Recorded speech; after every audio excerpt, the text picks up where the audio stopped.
देखिए, number NDA के पक्ष में थे, लेकिन विपक्ष ने कहा देखो अब कुछ भी आसानी से नहीं होगा, हर पल तुम्हारा चुनौती भरा होगा। संसद से बड़ी खबर, लोकसभा में इमरजेंसी के जिक्र पर आज जबरदस्त हंगामा हुआ।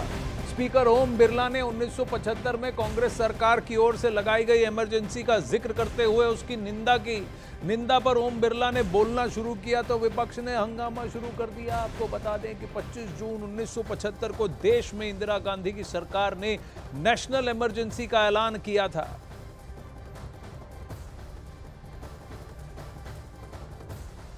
अब वहीं आपातकाल की निंदा करते हुए स्पीकर ओम बिरला ने कहा कि 1975 में देश में तानाशाही थोपी गई और जनता को कांग्रेस की कुनीतियां झेलनी पड़ी।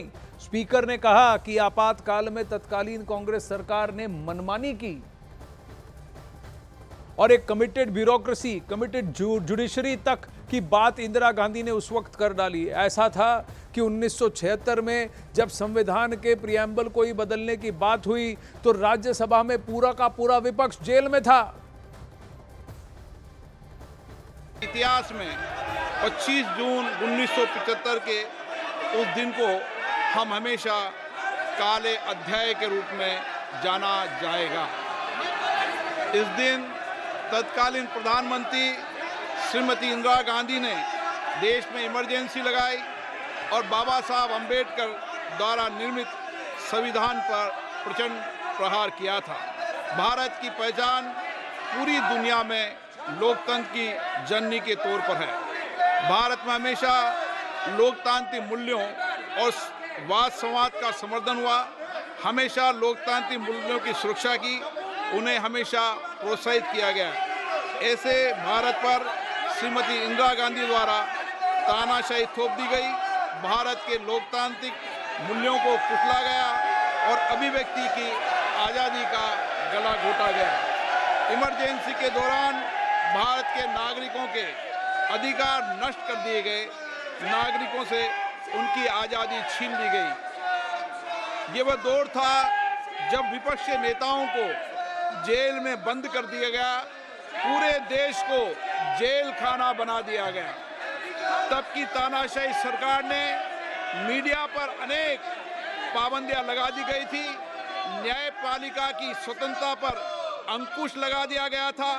इमरजेंसी का वह समय हमारे देश के इतिहास में अन्याय काल का एक काला खंड था।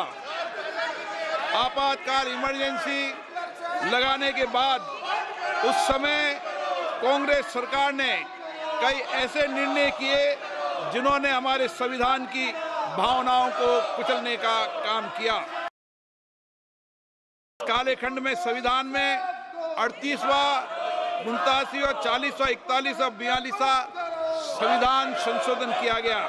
कांग्रेस सरकार द्वारा किए गए संशोधन का लक्ष्य था सारी शक्तियां एक व्यक्ति के पास आ जाए, न्यायपालिका पर नियंत्रण हो, संविधान के मूल सिद्धांत खत्म किए जा सके, ऐसा करके नागरिकों के अधिकारों का दमन किया। यतेंद्र इस वक्त हमारे साथ जुड़ रहे हैं संसद भवन से। यतेंद्र, आज कहा जा रहा था कि सुबह विपक्ष के कई सारे नेताओं ने ओम बिरला को कुछ तीखी बातें कहने की कोशिश की, कहा कि देखो पिछले जैसा नहीं चलेगा, आप हमें जैसे सामूहिक निलंबित नहीं कर सकते, आपका विपक्ष और भी बलपूर्वक आ चुका है। बहुत सारी बातें विपक्ष ने कही, पर ओम बिरला ने याद दिलाया कि दाई तुम क्या सुनाओगे, जिस पार्टी का अभी नेता प्रतिपक्ष है उस पार्टी ने 1975 में क्या किया, जरा याद तो कर लो।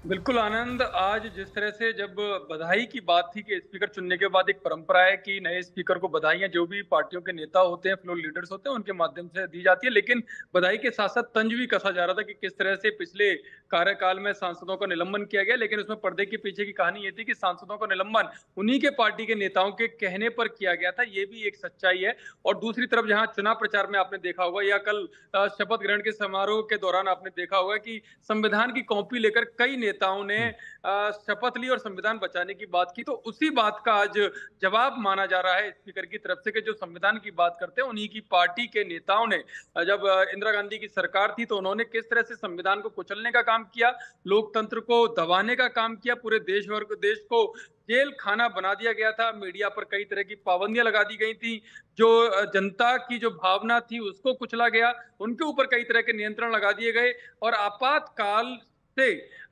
जिस तरह से थोपा गया पूरे तरह वो इंदिरा गांधी की तानाशाही दिखाता था। जिसके बाद जब ये प्रस्ताव पढ़ना शुरू किया स्पीकर ओम बिरला ने तो विपक्ष ने हंगामा करना शुरू कर दिया, लेकिन इसके बावजूद भी ओम बिरला ने पूरा प्रस्ताव पढ़ा और साफ तौर पर बताया कि जो युवा पीढ़ी है, आज की युवा पीढ़ी, उसको उस आपातकाल के काले दिनों की याद दिलाना बहुत जरूरी है और काला अध्याय उसको उन्होंने बताया कि ये काला अध्याय है और 1975 में देश पर जिस तरह से तानाशाही थोपी गई उसको आज की पीढ़ी को याद रखना चाहिए और ये जरूरी है लोकतंत्र को बचाने के लिए जो संविधान की रक्षा करने की बात करते हैं। तो ओम बिरला ने एक तरह से बड़ा मैसेज, बड़ा पलटवार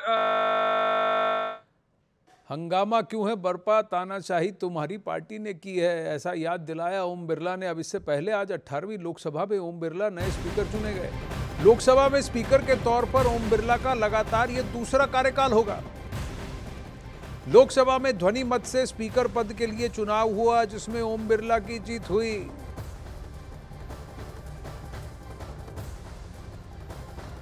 और ध्वनि मत में पुरजोर ओम बिरला के सपोर्ट के बाद किसी ने भी जोरदार डिवीजन की बात नहीं की। हालांकि बाद में कुछ पार्टियों के नेताओं ने कहा कि देखिए, सांसदों ने कहा कि देखिए हमने तो डिवीजन की मांग की थी लेकिन इस डिवीजन की मांग को अनदेखा कर दिया गया, ओवररूल कर दिया गया। और आज स्पीकर के चुनाव के बाद लोकसभा में संसदीय परंपरा की सबसे खूबसूरत तस्वीरें भी दिखी। स्पीकर के चुनाव के बाद लोकसभा में प्रधानमंत्री मोदी और नेता विपक्ष राहुल गांधी ने एक दूसरे से हाथ मिलाया और इसके बाद दोनों नेता नए स्पीकर ओम बिरला को लेकर स्पीकर के आसन तक पहुंचे और उन्हें आसन ग्रहण कराया। 18वीं लोकसभा में राहुल गांधी नेता विपक्ष बने हैं और नेता विपक्ष के तौर पर राहुल गांधी और प्रधानमंत्री मोदी नए स्पीकर को उनके आसन तक लेकर पहुंचे और वहां पर जो व्यवहार था काफी शिष्टाचार भरा एक दूसरे के साथ और जिस तरह से संसद की गरिमा को इन नेताओं को बना के रखना चाहिए था वैसा ही रखा गया। देखिए वो हग या हग डिप्लोमेसी के बाद, गले मिलने के बाद जो कई साल पहले की तस्वीरें हैं उसके बाद शायद पहली बार हमने देखा होगा एक ही फ्रेम में प्रधानमंत्री मोदी और राहुल गांधी को, और वो भी हाथ मिलाते हुए। और नए स्पीकर के तौर पर ओम बिरला को चुने जाने पर प्रधानमंत्री ने उन्हें बधाई दी। लोकसभा में ओम बिरला के पिछले कार्यकाल के लिए भी उनकी तारीफ की। ये सदन का सौभाग्य है कि आप दूसरी बार इस आसन पर विराजमान हो रहे हैं। आपको और इस पूरे सदन को मेरी तरफ से मैं बहुत बहुत बधाई देता हूं।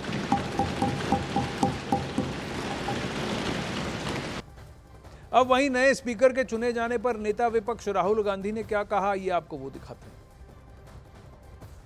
It is very important that the voice of the opposition is allowed to be represented in this house.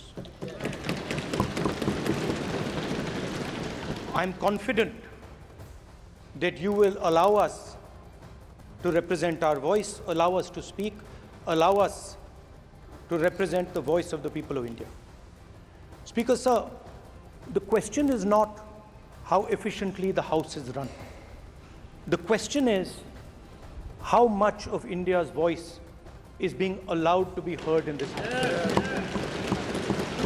So the idea, Speaker, sir, so the idea that you can run the House efficiently by silencing the voice of the opposition is a non-democratic idea.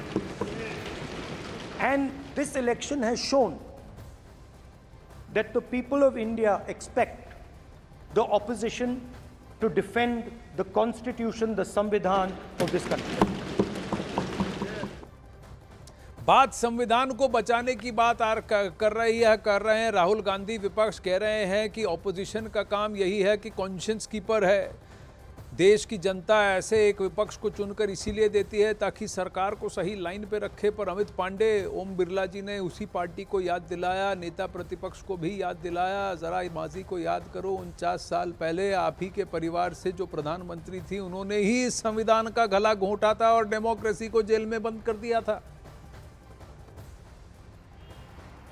देखिए, speaker का जो पद होता है अब सर्वसम्मति से speaker चुना गया है और ध्वनि मत से चुना गया, और भारतीय लोकतंत्र की यही सबसे बड़ी खूबसूरती आनंद, जिसका आप भी जिक्र कर रहे थे, और पीएम मोदी और राहुल गांधी ने सदन में हाथ मिलाया। अब जहां तक संविधान की बात है तो संविधान का भी जिक्र लोकसभा स्पीकर ने अपने इस इमरजेंसी के वाक़े को जिक्र करते हुए कहा, और एक तरीके से उन्होंने कमेंट कहा, हम ये नहीं कह सकते कि निशाना साधा, कमेंट किया कि डेमोक्रेसी पर, संविधान पर किस तरीके से इमरजेंसी के तौर पर हमला किया गया था, मौलिक अधिकारों का हनन किया गया था। अब जाहिर सी बात है कि ये जो उनके तेवर थे विपक्ष को पसंद नहीं आएंगे। फिलहाल इस वक्त तो आवाज़ सुनने को मिली आनंद, लेकिन आने वाले दिनों में इसकी गूंज हमें सुनने को मिलेगी।